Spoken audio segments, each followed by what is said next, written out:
Postpartum, Making It Work with Children. Hi, I'm Dr. Brittany Moran. I'm a chiropractor at the Runners Academy, coach and founder of StrideWise Running, and a runner myself for the last 25 years, but my newest title is mom. I had my son in February, and I've been kind of navigating my postpartum running journey ever since then. And today I'm going to share some tips and information that I've learned along the way, but by no means am I an expert, as I'm still figuring this out myself. I also just want to say that I'm so thrilled to be speaking with you today, and I'm so excited to see that you're a part of this journey towards TCS Toronto Waterfront Marathon. I also must apologize. My setup is not amazing, but bear with me, and hopefully there'll be some good information and it'll make it worthwhile.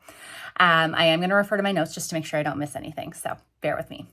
Since this is a women's program, I assume that some of you may be postpartum. For some of you, that may be by months. For some of you, that may be by years. Regardless, hopefully you find some useful tips. Even if you're not postpartum and you haven't had a baby, there still should be some useful tips that you can put into action for your training journey. First, though, I want you to take a moment and be proud of yourself for embarking on this journey. Training for a race is the best, and the race itself is amazing. You're in for such a treat at TCS Waterfront Marathon. It's truly one of the best for sure. So you will not regret this journey, and I hope you have an absolute blast. Today, I will be sharing some inspiring women on the run, moms on the run, I should say. There's tons of women on the run. How to know if you're ready to run postpartum, how to make it work, how to return to running postpartum, the importance of strength training, and how to approach training. So let's dive in. I wanted to start by sharing a few inspiring moms on the run. It is becoming more common for professional running women to have kids and come back to the track or roads. Previously, this was not the case. We had 2 Canadian track athletes that are moms go to the Paris Olympics this summer. We had Melindy in the marathon and Brianna in the 5,000 meter. Women truly are amazing and oh so inspiring. Next, I want to briefly speak to those of you that are more closely postpartum. Some of these things can also be applied if you've taken a break from running or if you are coming back from an injury. Before returning to run, you need to have approval from your health team, of course, and you should also see a pelvic physio.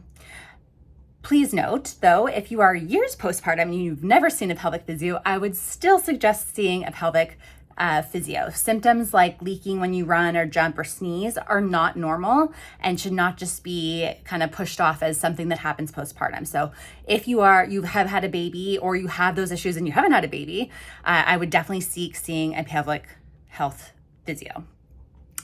So after you've got all of that sorted, before you begin to run, these are the tests that you should be able to pass. And this comes from a study that was done in November of 2023. It was a consensus statement of a bunch of professionals and them starting to work on what does the framework of returning to run look like for women that are postpartum, which is amazing that the research is starting to go there because previously there was not much. So it's exciting that we're starting to see some now.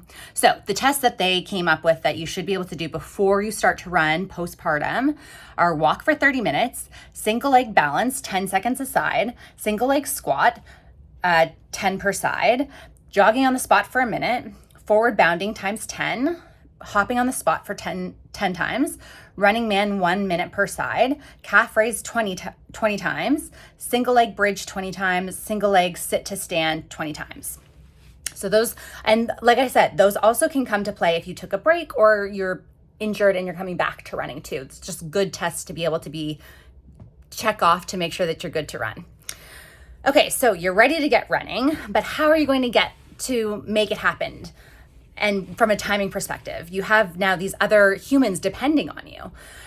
From the timing standpoint, I think it's important to make sure that we're getting the whole family on board with this and making sure everyone's on the same page and making that this is a priority for you. So it needs to be scheduled in. I find this, if I'm going on vacation or we have a big family event, I always like to preemptively talk about when I would like to get my runs in. And what I've learned with having a baby is that my husband and I can't both go out and work out at the same time. So we do need to make sure it's scheduled in. And I've learned that I don't want to wait till noon to do my long run in the summer. So we've gotten a little bit better at scheduling it. And so I do think not surprising anyone Sunday morning, be like, oh, I want to go for my long run, but kind of having that plan through the whole week can be really helpful. Reaching out to other family members to see if they can maybe come and help for when you are going to be out for those runs. And then when you're out on that run, enjoy that time. Try not to think about oh, I got to get back. I got to rush. If you've got the specific amount of time, enjoy it. Try not to be just thinking about what's going on at home, even though I'm sure you'll miss your little ones, but they'll be so excited to see you get back. And you're being such a great example by showing them that you're doing something for yourself, chasing your own goals, and being active. It's the greatest thing you can show your kids, in my opinion. Another option would be finding a gym that has childcare. There are a few around the city. I will likely be trying to find one myself. Then they can watch your kid and you can go on the treadmill. I know my son has spent a lot of time in our condo gym watching me run on the treadmill until he's recently found his voice and has been practicing his cheering. It can be hard to take the time away from your little cuties, but remember, it's important for you to do things for you too. And you're setting such a great example for your little ones. In regards to how to return to run, you're going to want to start with run walks. This is if you're fresh postpartum. If you're further down the line, you probably don't need to, but I just wanted to make sure that I covered what it would be like coming back if you're just fresh postpartum. I assume many of you aren't because you're doing this training plan, but when you come back from postpartum, after you've given yourself a significant amount of time, that amount of time is very much up in the air and very dependent on the individual. The one study said that it should be at least 3 weeks. There's another study that said it should be at least 12. So still a little up in the air in that regard. I personally gave myself 11 weeks off running postpartum. But again, it's a little bit dependent. Talk to the professionals that you're working with. So an example of the return to run is a run walk. And the reason for that is because of fitness, but also because of our tendons and our muscles. They need to be eased back into the load of running. When we run, it's 2.5 to 6 times our body weight of force on one leg. So we need to ease into that for all the structures of our body. So an example of the first run back would be a 5 to 10 minutes brisk walk, and then 10 times 30-second run and 2.5 minute walk, and then 5 to 10 minutes brisk walk. And this is what I did up for my first run. I've run 12 marathons and this is my first run back postpartum. And so it's been a journey coming back, but we're making our way. It's always better to start out a little bit more conservative and be able to continue making progress and keep going versus doing too much and having to then take steps backwards. I also want to really touch on the importance of strength training for postpartum, but also just for women in general. This is such an important thing as we age. Resistance training, strength training is hugely important to stay strong and mobile. Resistance training is also incredibly important for running, especially those long races. We need to be strong. A marathon is 40 to 50,000 steps in just the race, let alone all the training you did up to it. And as I said before, every step is 2.5 to 6 times your body weight of force. So we need to be strong. I hope that convinces you. Now, the bonus is if you're currently doing zero strength training, literally doing anything will be beneficial. And if you are strength training over the next couple months, you want to just cater it to be a little bit more focused on running. So think of core, single leg strength, hip, calf strength. And ideally you should be doing strength 2 to 3 times per week and 20 to 40 minutes. But remember that something is always going to be better than nothing. So even if it's you can fit in 10 minutes of some core after your run, better than nothing, right? So I don't like to be too prescriptive with that because I want you to just do it, basically. The other thing is it's important to be aware of your energy demands. And this is true at any point postpartum and just in life in general. When considering this, take into account your sleep or lack of sleep. Sleep is the best way to prevent injury and to recover your best. So if you're not getting much sleep, then you may want to back off your training a little bit just to make sure that you don't run into issues. Training is also a really large stressor on our bodies and brain. And you want to consider all of life's stressors, the emotional stress, the work stress. Like, we like to compartmentalize all of those things, but our brain doesn't. So if it's feeling like it's getting overwhelmed with stress, it's going to try and cut something out. And the easiest thing to cut out is running. And so we don't want that to happen. So just be aware of all the stressors you have going on and make adjustments if you need to. And I don't say this to scare you, rather to help you make smart choices when it comes to running. And sometimes it's a good idea to push through, but it's not always a good idea to push through. So try and be honest with yourself, basically. It's taken me, and is still taking me, a lifetime to learn this lesson.